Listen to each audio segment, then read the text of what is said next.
aha niho Imana itwiyerekera buri munsi. Twongeye turatomboye bana b'Imana kuba natwe Nyagasani ngiye gutwereka kugira ngo tugirire neza. Ku izina ry'Imana Data na Mwana na Roho Mutagatifu, amen. Amahoro bana b'Imana, nimuhumure, Imana iradukunda, igiye kutugira neza kuri uyu wa kane w'icyumweru cya gatanu tariki 9 Gashyantare 2023. Isomo rya mbere mu gitabo cy'intangiriro umutwe wa 2 umurongo wa 18 kugeza ku 25. Mu ntangiriro Uhoraho Imana aravuga ati: si byiza ko umuntu aba wenyine, ngiye kumugenera umufasha bakwiranye. Uhoraho Imana bumba mu gitaka inyamaswa zose zo mu ishyamba n'inyoni zose zo mu kirere, azizanira muntu ngo arebe uko umuntu azita amazina, maze ikinyabuzima cyose kigira izina kiswe nawe. Muntu yita amazina ibitungwa byose n'inyoni zo mu kirere n'inyamaswa zo mu ishyamba, ariko muntu ntiyabonamo umufasha bakwiranye. Nuko Uhoraho Imana atera muntu gusinzira ibitotsi bikomeye, arasinzira, afata rumwe mu mbavu ze maze asubiranya umubiri. Urwo rubavu Uhoraho Imana avanye mu mugabo akoramo umugore, umugore amushyira umugabo. Umugabo ariyamirira ati: noneho dore igufwa ryo mu magufwa yanjye n'umubiri uvuye mu mubiri wanjye, uyu azitwa umugore, kuko mu mugabo ariho avuye. Nicyo gituma umugabo azasiga se na nyina akizirika ku mugore we, bakaba umubiri umwe. Bombi bari bambaye ubusa, ari umugabo ari n'umugore we, ariko ntibyari bibateye isoni. Iryo ni ijambo ry'Imana. Zaburi 128. Hahirwa umuntu wese utinya Uhoraho. Hahirwa umuntu wese utinya Uhoraho agakurikiza inzira ze, azatungwa n'ibivuye mu maboko yawe. Uzahirwa kandi byose bigutunganire. Nguko ahabwa umugisha umuntu utinya Uhoraho. Uzagirira amahirwe muri Yerusalemu iminsi yose y'ubugingo bwawe. Hahirwa umuntu wese utinya Uhoraho. Nyagasani Yezu nabane namwe. Amagambo mu Ivanjili ntagatifu yanditswe na Mariko umutwe wa 7 umurongo 24 kugeza kwa 30. Muri icyo gihe Yezu ajya mu gihugu cya Tiri, nuko yinjira mu nzu adashaka ko hagira ubimenya, ariko ntiyashobora guhaguma bitamenyekanye. Ako kanya umugore wari ufite umwana w'umukobwa wahanzweho na roho mbi yumvise amuvuga, araza apfukama imbere ye. Uwo mugore yari umunyamahanga kavukira cy'Ifenesiya ho muri Siriya, nuko amusaba kwirukana roho mbi yari mu mukobwa we. Yezu aramubwira ati: reka abana babanze bahage, kuko bidakwiye gufata umugati w'abana ngo bawujugunyire ibibwana. Umugore aramusubiza ati: ni koko Nyagasani, ariko n'ibibwana byituvungukira abana bataye munsi y'ameza. Aramubwira rero ati: ngiriye iryo jambo uvuze, ngaho genda, roho mbi ivuye mu mukobwa wawe. Uwo mugore arataha, asanga umwana we arambaraye ku buriri, koko roho mbi yamuvuyemo. Iyo ni Ivanjili ntagatifu. Ngiriye iryo jambo uvuze, ngaho genda, roho mbi ivuye mu mukobwa wawe. Amen, amen, amen. Uwo ni Yezu Kristo bitubwiye anyuje kuri uyu mugore. Nawe uzane ibibazo ufite, nawe uzane uburwayi ufite, nawe uzane abo uhetse, abarwayi n'abandi bose uje gusabira, maze natwe tubereshye Nyagasani nk'uyu mugore. Mu byanditswe bitagatifu dukunze kumva abagore b'intwari, duhereye ndetse ku rugero rwa Bikira Mariya. Imana inyuzaho umukiro. Imana yigize umuntu ikanyura kuri Bikira Mariya, akabyarwa na Bikira Mariya. Umugore yahawe ijambo mbere na mbere ni Imana. Muri uyu mwanya natwe Yezu Kristo aje gutwibutsa agaciro k'umugore, ko ari Yezu Kristo wahaye agaciro mbere na mbere umugore. None koko natwe aradusaba kumwigana imvugo ndetse n'ingero, natwe tugaha agaciro umugore, ubwo tugiye kuzirikana ku ngingo nziza igira iti: guha agaciro umugore. Agaciro k'umugore, agaciro k'umugore mu rugo, agaciro k'umugore muri sosiyete, agaciro k'umugore muri kiliziya, agaciro k'umugore mu gihugu, agaciro k'umugore. Tukazana none kwibuka ko umugore nanone bitari kuvuga ufite umugabo cyangwa umukobwa uri kwitegura gushinga urugo, ahubwo umugore birashushanya nanone umunyantege nke, umunyabyaha, wa wundi koko uzirikana ubugufi bwe. Umuntu wese uzirikana ubugufi bwe akemera ko Imana isumba byose, Imana ari umuremye. Ngiye ishusho tugomba guha umugore nanone nk'umuntu w'umunyabyaha wowe nanjye turimo, hatuzaza kugira ngo ni umugore gusa uyu nguyu ufite umugabo, ahubwo uzirikane ko wowe nanjye turi abanyantege nke. Umugore nk'umuntu w'umunyantege nke tugomba kurengera kandi tukarenganura. Ngaka rero agaciro tujye guha umugore. Rero umugabo nawe turi hamwe kuri uru rugendo rwa buri munsi. uze kureba niba umugore wawe ukimuha agaciro uko bikwiye, cyangwa uheruka twa tugambo twa sheri na shushu, cya gihe cyo kurambagiza umubeshya muri tubeshyane ngo ndagukunda. Ni ukwibaza aho bigereye ubu ngubu. Agaciro k'umugore. Hari tiribi mu gihugu kimwe cyo hirya kure cyane muri Afurika, ntifuza kuvuga izina, ngo iyo umugabo ajya gusohoka mu nzu, bavyeyi mukurikira aka kantu, ngo umugabo yajya gusohoka mu nzu, ngo umugore icyambere abanza gukora, ngo abanza gucunga niba ari isani y'umugabo ifunze neza. Byumvikane nyine yamara kubona ifunze neza akamubwira ati mushobora kugenda se, ngaho nimugende mukora urugendo. Aha bitwibutsa nanone ikintu gikomeye cyane ko umugore ari ubika ibanga, akamenya gusigasira amabanga y'urugo, akamenya ko ibintu biri ku murongo mu rugo. Surveiller, gucunga urugo rwawe kugira ngo hato abakonteresigise bataza kuruvogera, kugira ngo kwinyoni ibyonnyi bitaza gukonera, atari ukumuneka cyangwa kugenda mucungacunga, ahubwo kumwibutsa, kumwitaho.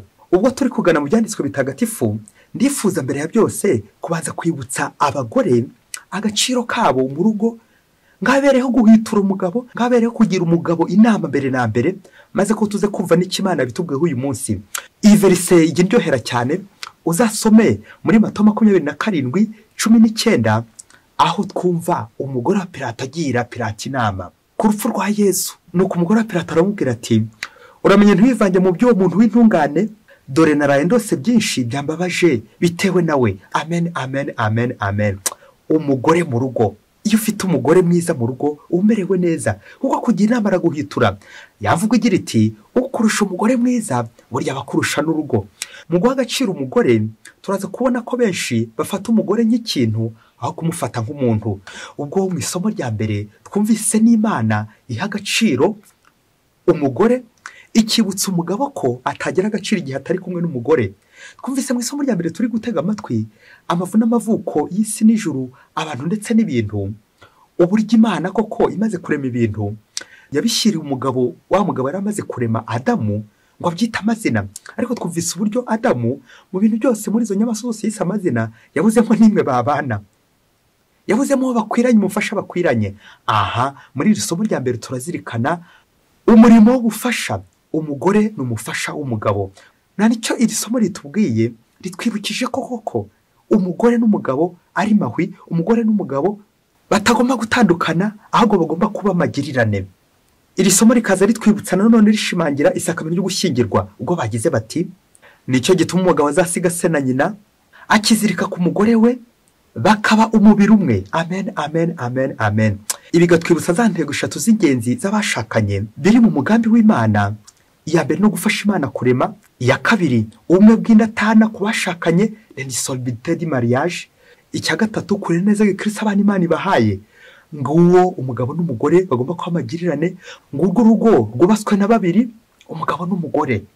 Ariko muri iri somo hari akantu basorejeho keza cyane, ngo bati bombi bari bambaye ubusa, ari umugabo n'umugore, ariko ntibyari bibateye isoni. Amen, amen.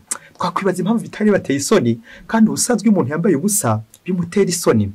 Aha ibi katwibutsa ko umugabo n'umugore iyo bunze ubumwe, kabone nubwo bahura n'ubukene, bakambara ubusa, bagahura n'ibibazo mu rugo rwabo, ariko iyo bunze ubumwe nta kibazo bashobora kugira, bumva batekanye, bumva babayeho neza. Ariko kidobyiza ryari igihe batangiye gushyamirana, igihe hatangiye kuza umwuka mubi, igihe hatangiye kuza bamateranya, za gatanya. Aho ngaho nyine niko bazumva ko bambaye ubusa, bikaza kurangira bagize isoni, za gatanya zigatangira zikaza. Uko mubanye nicyo gisubizo Imana ishaka kubaha. Kuko no mu byo Zaburi koko yabiririmbye, hahirwa umuntu wese utinya Uhoraho. Amen. Ikigaragaza ko umugabo yubaha Imana nuko akunda umugore we. Ikigaragaza ko umugore yubaha Imana nuko yubaha umugabo we, nuko bombi bakamagirane mu rugo rwabo. Mu isomo rya mbere twumvisemo umurimo w'ubufasha, umugore n'umufasha w'umugabo. Noneho muri Evanjiri y'uyu munsi ho turumva undi murimo ukomeye cyane w'umugore, gusabira abandi, prière d'intercession. Umugore nk'umuvugizi, umugore nk'umufasha, umugore nk'umuvugizi. Niba dukurikiye twese ibyanditswe bitagatifu, igitabo nakoresheje, nagize amatsiko kureba inshuro ijambo umugore ryagarutse mu byanditswe by'uyu munsi. Igitabo nani nkoresha lectionnaire, nabonye inshuro 5 umugore yakoreshejwe mu isomo rya mbere, ndetse n'inshuro 4 umugore yakoreshejwe mu ivanjiri y'uyu munsi bitwibutsa nyine uwo murimo umufasha, umurimo umuvugizi. Umugore umuvugizi ni ivanjiri y'uyu munsi igambiriye gutwereka. Umugore akaba yakwinjira aho atari kwemererwa kwinjira. Kubera iki? Ukwemera kwe. Aha bigatwibutsa Bikira Mariya nanone uburyo Yezu yakoze igitangaza cya mbere i Kana ho muri Galileya. Abitewe n'iki? Bikira Mariya adusabira, atuvuganira. Uko Bikira Mariya avuganira, ikintu gitari cyemewe gukorwa kubera ubuvugizi bw'umugore Bikira Mariya, Yezu Kristo akagikora. Kumvira umubyeyi, kumvira umugore. Yezu Kristo rero niyo wa mbere wahaye umugore ijambo igihe koko amwumvira. Uyu munsi turamwumva agiye kumvira umugore, ukwemera k'uyu mugore, ubuvugizi bw'uyu mugore. Twumvise ikibazo uyu mugore yari afite umwana wahanzweho na roho mbi. Bikatwereka uburyo uyu mugore azayicishije bugufi, bya bindi twahereho by'uko nyine umuntu wese agomba kuzirikana ko ari umunyabyaha. Kwicisha bugufi, gupfukama imbere ya Yezu, ukazirikana ubugufi bwawe, ukazirikana ko utari kamara ahubwo koko uri gusabira abandi. Bisaba iki? Bisaba kwicisha bugufi. Umuntu usaba ashyira amaboko ye hehe? Umuntu usaba ashyira amaboko munsi y'uwo asaba, bikaza kurangira ko waciye bugufi apfukamye. Ikindi batwibutsa ni uko ngo umugore ari umunyamahanga, kandi muri iki gihe cya Yezu umucyo wageneye Abayahudi gusa, Abayisiraheli. None Yezu Kristo agiye kurenga imbibi, yerekane ko umukiro ugeneye abantu bose, yerekane ko twese turi abana b'Imana koko. Ubwo koko nubwo uyu mugore asa n'umwibutsa, ariko Yezu Kristo binari mu nshingano ze ko yaje gukiza abantu bose, cyane cyane abanyamahanga, abanyabyaha urimo nanjye ndimo. Iyi vanjiri irerekeza cyane cyane ku isakamento y'Ukarisiya, aho Yezu Kristo umugati w'ubuzima ubugenewe abantu bose urimo nanjye ndimo. Ukarisiya ntabwo ari igihembo cy'abakora neza gusa, ahubwo ni impamba y'abari ku rugendo, abana b'Imana. Uyu mugore rero agatwibutsa kuko ibijyanye n'ukwemera kwacu ko turi abana b'Imana, igihe natwe twemere gusajya ku mugati w'abana b'Imana, aho ni ku meza matagatifu muri Ukarisiya. Iyi teolojiya y'umugore, aha niho Tomasi wa Kwino akomeza muri ya ndirimbo ya Ratasiyoni, ahagwa ababi agahabwa n'abeza n'ibindi bikomeza. Nuko umugore mu gukomeza ataka kandi atakamba abwira Yezu ati, ni koko Nyagasani, n'ibibwana bigituvungukira abana bataye munsi y'ameza. Amen, amen, amen. Muri iki gihe cya Yezu ngo Abisirayeli biyemeraga cyane ngo kubyo bafataga abanyamahanga bakabafata nyine nk'abanyabyaha, bakabafata nk'abanyamusozi, bakabafata nk'imbwa, ngaho amazina bitaga utari umuyisiraheli. None koko Yezu Kristo iki gikorwa akoze ni ukugira ngo aduhuze, atwereke ko yaje duhita duhura, koko araduhuriza hamwe. Isakaramentu ry'ubumwe, Ukarisiya. Uyu mugore aratuvuganiye twese. Nuko ngo Yezu aramubwira ati, ngiriye iryo jambo uvuze, ngaho genda, roho mbi ivuye mu mukobwa wawe. Amen, amen, amen, amen. Nuko nyine biba bityo, wa mukobwa arakira kubera Yezu Kristo, kubera ijambo rya Yezu Kristo. Bakristo bavandimwe rero, turashima uko kwemera k'uyu mugore w'umunyamahanga bishushanya umunyabyaha wowe urimo nanjye ndimo, winginga Yezu Kristo. Uko kwinginga kugira ngo uvuganire abandi bakire. Ese mubyeyi, wowe umaze gukira wibuka gukiza n'abandi, wibuka gusabira abandi? Ngaka agaciro k'umugore, agaciro k'umugore usaba akemera gukubara. Dukunze gukoresha ijambo gukubara. Iyo ushaka ikintu mu rugo, ubundi wakagombye kubanza kunyura ku mugore. Gukubara kuko umugore arakubara mpaka ibintu bigiye mu buryo, cyane cyane yari byiza. Bagabo musuzugura abagore banyu, bagabo muraza abagore banyu ku munigo, ku muguruko, mujye mumenya ko Imana imunyuraho kugira ngo kugufashe mu nshingano zawe. Umugabo mwiza aba mwiza ryari igihe afite umugore mwiza, umugore umwitaho, umugore umusabira, umugore umuvuganira. Ese bagore murakibuka inshingano zanyu zo gusabira abagabo banyu igihe bagiye ku rugendo, igihe bahagurutse mu rugo, n'ikindi gihe cyose ukaba wamwitaho uko ushoboye kose. Mukristo umuvandimwe, iyo ufite dosiye yawe ujye unyuza ku mugore. Navugaga ari ku mugore ufite ukwemera, nk'uyu mugore mu byanditswe bitagatifu batubwiye, kugira ngo agire gute? Agusabire ibyiza ku Mana, agusabire kandi bikagenda neza. Abagore aho muri nimwubahwe, kandi koko mujye muzirikana agaciro mufite. Erega ntabwo ari abagabo babaha agaciro, ntabwo ari abaturanyi babaha agaciro, ahubwo Yezu Kristo yabahaye agaciro kuva kera kose na kare, cyane cyane binyuze kuri Bikira Mariya. Agaciro k'umugore. Ngo umunsi umwe hirya kure cyane muri Afurika, ngo urugo rwari rubanye neza cyane rwose, ari urugo rw'intangarugero. Nuko ngo bari banakize, bafite amafaranga, batunze, barahirwa, bari bakize pe, ku buryo no muri karitsiye yose baravugaga bati dore urugo rwiza rwose, dore abantu babanye neza koko, urugero rw'urugo rwiza. By'akarusho bari n'abakristo. Nuko igihe kimwe kiza kugera, umugore akajya akorera kure, akajya muri misiyo ya kure. Umugabo ariko igihe kiza kugera, ntashira amakenga umugore we, akumva ko yagiye muri misiyo ashobora kuba ajya amuca inyuma. Nuko umugabo ahora ku nkeke, n'urwikekwe rumeze gutyo, nuko atangira gukeka ko umugore ashobora kuba amuca inyuma, dore ko ajya atinda muri misiyo. Ariko umugabo ntabimwerurire nubwo yabikekaga. Nuko bakomeza bakorera urugo, barwitaho uko bikwiye koko. Igihe kimwe rero kiza kujya ajyanye n'uko nyakibatarara bushyitsi, umugore aza kujya muri misiyo aho azamara ukwezi. Nuko ngo icyumweru gishize umugore ari muri misiyo, yaragiye mu butumwa hanze, haza kuza umusore agiye kwa mugabo maze aramubwira ati, umva rero wa mugabo we, wari uzi ko umugore wawe yagucitse, ubu ngo bakaba yibereye n'abandi bagabo. Wa mugabo neza neza yumva arajugumiwe, yumva isi murangiriyeho, dore ko yahoraga bikeka. Wa musore amuhereza n'ikimenyetso aramubwira ati, n'ikimenyimenyi na telefone ntayagifite, kuko nyine ifitwe n'uwo mugabo umufite. Koko icyo kiba ikimenyetso simusiga. Wa mugabo koko muri ako kanya n'uburakari bwinshi atangira guhamagara wa mugore. Amuhamagaye koko, ya telefone yitabwa n'undi mugabo. Maze wa mugabo avuganye kuri telefone aramubwira ati, byararangiye, uwo mugore wawe ninjye umutunze, ubu turi kumwe, ibisigaho uzirwarize. Ubanza yaranamututse kuri telefone, ati umugore wawe ubu ninjye umufite. Wa mugabo neza neza nyuma yo guhamagara iyo telefone y'umugore, akumva ari umugabo yitabye, neza neza ahita acika intege. Maze koko biramuyobera neza neza, abura uko yabigenza. Ngaho natekereza uri umugabo nyir'urugo, wajya kumva urugo rwawe rwagiye mu mahanga, umugore wawe afitwe n'abandi bagabo, wabigenza ute? Wakora iki? Nuko wa mugabo n'umujinya mwinshi w'umuranduranzuzi ahita nawe muri ako kanya ahamagara umukobwa uri hafi aho ngaho kugira ngo ahime umugore. Ubwo yiteguye kujya gusaba inkwano ye kwa sebukwe kugira ngo bamusubize inkwano ye. Nuko kwa kwezi gushize wa mugore abaragarutse. Wa mugore ageze mu rugo asanga aho ngaho nyine hari undi mugore, agira ngo nuwaje kubasura n'umushyitsi, kandi ari wa mugabo yari yaracyuye. Nuko muri ako kanya atazi ibyabaye, umugabo ahita amukingira nyuma y'igipangu, ubundi amwohereza iwabo. Nuko wa mugore ngo ageze iwabo, birumvikana yari kurira yibaza ukuntu umugabo mwirukanye n'ukuntu yazanye undi mugore, kandi koko ubusanzwe bari babanye neza. Nuko ku mugoroba ubwo wa mugabo yatemberaga mu ikabare nk'abandi bose, aza kumva abagabo bari kwigamba uburyo koko urugo rwe barushenye, ukuntu bagiye kunyaga telefone umugore we. Ubundi hakavuka itsinda rimwe rijya kumubwira ko umugore bamutwaye kandi bari kumwe. Nuko yahamagara telefone kubera ko bari bayambuye wa mugore, uwo mugabo nyine akitaba. Nuko mva mu ikabare bari kwigamba ngo rwa rugo bararushenye, noneho bageze ku mugambi wabo wo kurusenya ngo byo bigiraga.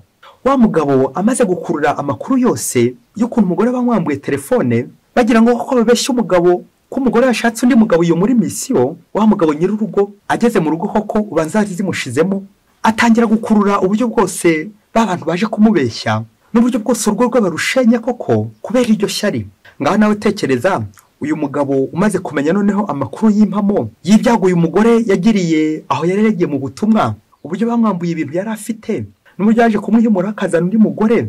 Ngaho tekereza uburyo yagiye kwitwara muri iki kibazo, amaze no kwirukana umugore we. Sinshaka gutinda ukuntu uyu mugabo yaje kurangira koko abonye ukuri, abonye ko babandi bari baje kugira ngo basenye urugo rwe, yari umugambi bari barafashe bawupanga neza barawunoza. Sinshaka no gutinda uburyo yaje gusaba noneho wa mugore we imbabazi, agiye kongera kumukura iwabo kugira ngo wongere koko bashingira urugo rwabo rukomere. Ahubwo ndifuza kugaruka kuri ba materanya, babandi bavangira urugo, babandi babona urugo rwa rumeze neza bagashaka kukuvangira, bagashaka ikintu cyose cyarusenya. Ahubwo none ndifuza kugaruka kuri agaciro k'umugore, umugore ufatwa nk'ikintu kandi ari umuntu.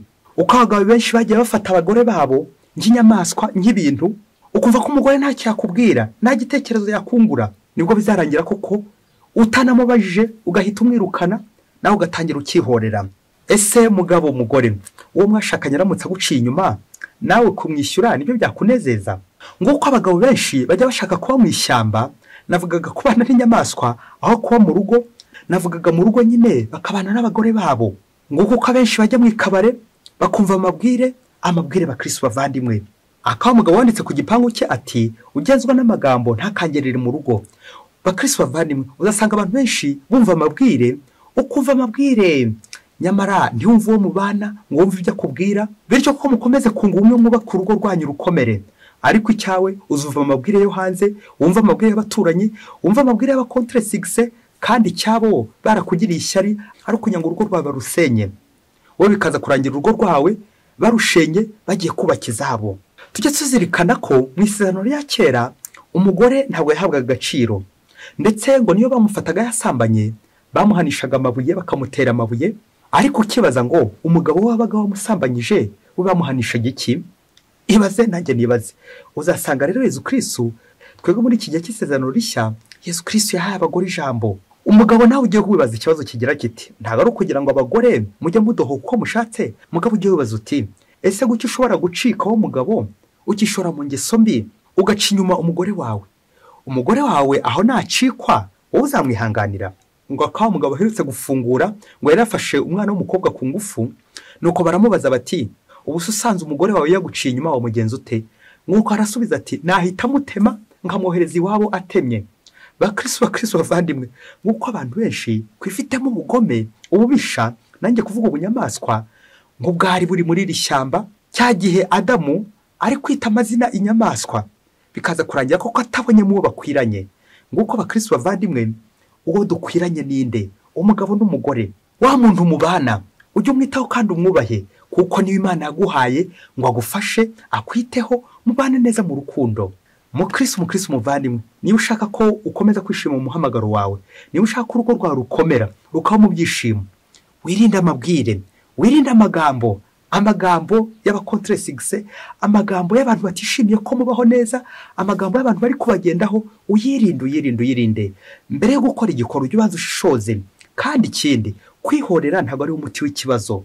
Mbere ya byose ni ukumva mugenzi wawe, ukumva akabaro ka mugenzi wawe, ukumva ibyago mugenzi wawe afite, ukumva imibabaro ye, ukumva n'ibyishimo bye. Kumvana mu rugo, ikiganiro mu rugo hagati y'umugabo ndetse n'umugore, kugira ngo ko bakemure neza ibibazo biri hagati yabo, bityo babaho mu bukene, babaho bambaye ubusa, babaho bari mu nzara, babaho bari mu bibazo. Ujye uzirikana ngo igisubizo kiri hagati yanyu, cyane cyane igihe muzaba munsi ubumwe, mukabana muri duke twineza, mukabaho nyine munsi ubumwe. Naho nimwumva amabwire y'urwikekwe, bizarangira koko muri gukekana, bikazarangira urugo rwanyu ko rusenyutse. Kandi nirusenyuka, baba kontresigise umugambi wabo bazaba bawugezeho, umugambi mubisha. Uwo ni umugambi wa Sekibi.